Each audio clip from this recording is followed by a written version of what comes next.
Welcome to The Foundry by Forge College. Today, we're essentially putting on our virtual hard hats and rolling out the blueprints. In this explainer, we're going to architect a completely decentralized identity system from the ground up. We're taking some pretty abstract concepts and turning them into an actual, actionable, testable architecture using Soulbound Tokens. Think of it exactly like designing a highly secure digital building. We've got to figure out where the walls go, who gets the keys, and most importantly, how we keep everyone's personal belongings completely hidden from the public eye. So here's our blueprint for today. We're going to start with the privacy puzzle, deconstruct our system, and then lay down secure pipes to protect the data flow.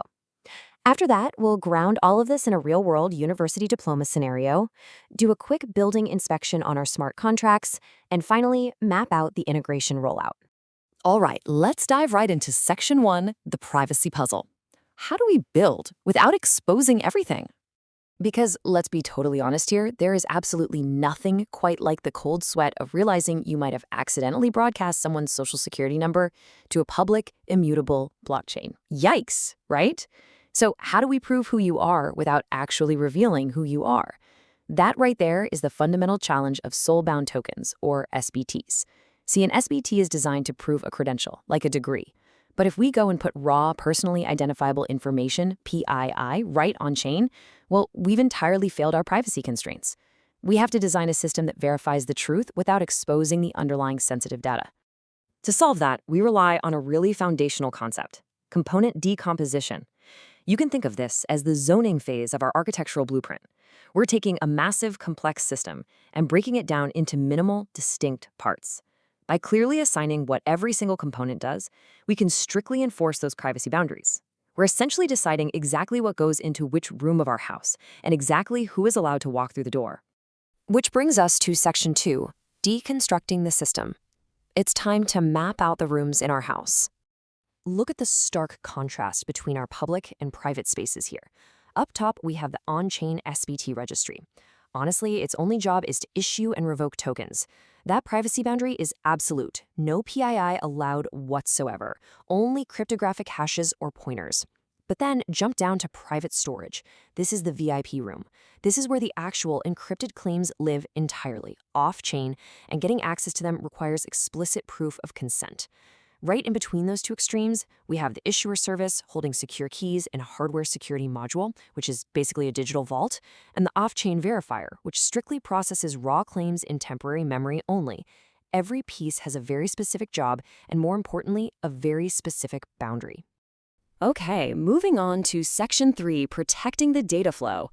Let's lay the secure pipes.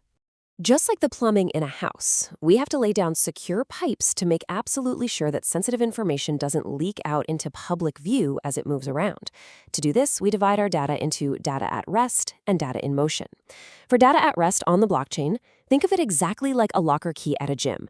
The blockchain only holds the cryptographic key, just a hash or a pointer. It's totally useless to a stranger. Your actual sensitive data, your personal belongings, sit safely inside an off-chain locker.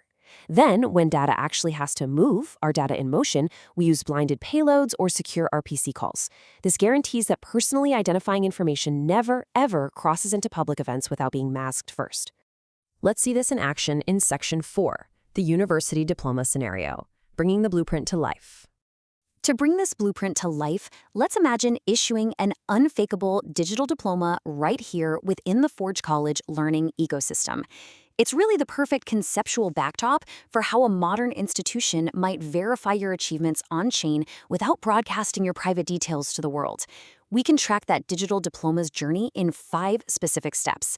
First up, we get stakeholder sign-off on our application binary interface or ABI sketch, basically making sure everyone agrees on what data is actually safe to hash. Step 2, we validate the data flow, double-checking every single handoff point for privacy. Step 3 is defining our event schema for our off-chain listeners. Step 4 is our environment rollout. And finally, Step 5 is handing over a thoroughly reviewed integration checklist. This whole process takes us from a purely abstract idea directly to a rock-solid, auditable integration plan. Now for Section 5, smart contacts and events. Time for the building inspection. To keep our system incredibly safe, our smart contract interface needs to be intentionally small. Think of these 3 methods as strict bouncers at the door of the blockchain. First, issue SBT will only accept a hashed pointer. If you try to pass raw personal data, no way, you're not getting in. Next, revoke SBT ensures that only the authorized issuer can cancel a token. And then update metadata pointer is a really clever trick. If the off-chain storage location changes for some reason, we just update the pointer hash without expanding our on-chain footprint at all. It's simple. Narrow surface methods mean way fewer chances for privacy violations. But wait, if the smart contract is totally locked down, how does it actually talk to the rest of the system? Well, it uses events. On-chain events, like an issuance or a revocation, are the primary communication bridge to the outside world. Off-chain indexers listen for these specific events to update their own systems. Because this is literally the only way out, designing a really clear versioned event schema upfront is absolutely critical. You cannot skip that step. Now, of course, blockchains aren't perfect. Sometimes they experience reorgs, where the actual sequence of blocks changes. So when designing your off-chain listeners, you have to plan for index or reorg handling. Just imagine a frantic, super disorganized filing clerk who suddenly realizes the last 10 files were put in the wrong order and is scrambling to fix a massive paperwork mix-up. It's a nightmare. If your indexer isn't built to carefully replay and reconcile these events safely, your off-chain verifier is going to fall completely out of sync with the truth. We definitely need a calm, methodical filing clerk here. Almost at the finish line, Section 6, the integration rollout. From test plot to production skyscraper. So we have our blueprints, but we obviously can't just build the skyscraper on day one.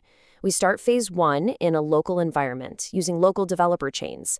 Then we move to phase 2, which is integration staging, where we use seeded test data to automate our privacy checks. Phase 3 is pre-production, and this mimics the live environment perfectly. By stepping through these phases methodically, we catch any architectural flaws or data leaks long before we ever hit phase 4, the live production environment. The really crucial point here is this final integration checklist. This is the exact artifact you're going to hand over to your implementation engineers and ops teams. It lists out major decisions on interface options, like are we choosing a monolithic or a modular contract? It outlines deployment strategies, like using a canary or blue-green release. Those strategies are great because they allow us to route just a tiny percentage of traffic to the new system to catch bugs before fully switching over. The checklist also mandates key custody protocols and indexer recovery tests. Having this reduces coordination friction and makes the entire build completely auditable from start to finish. We've successfully laid out an incredible blueprint for a soulbound identity system that actually protects user data. But I want to leave you with this final, somewhat provocative thought. We've built the perfect blueprint under ideal conditions, sure. But what happens when we actually stress test this thing? What happens when we simulate a catastrophic failure and the indexer just completely drops the ball? Building it is one thing, but making it truly resilient is a whole other ballgame. I highly encourage you to dive deeper into these architectures and learn how to test them under serious pressure. Be sure to visit forge.college to explore more comprehensive learning materials and keep mastering Web3 architecture. Thanks for exploring with me today, and I'll see you in the next one.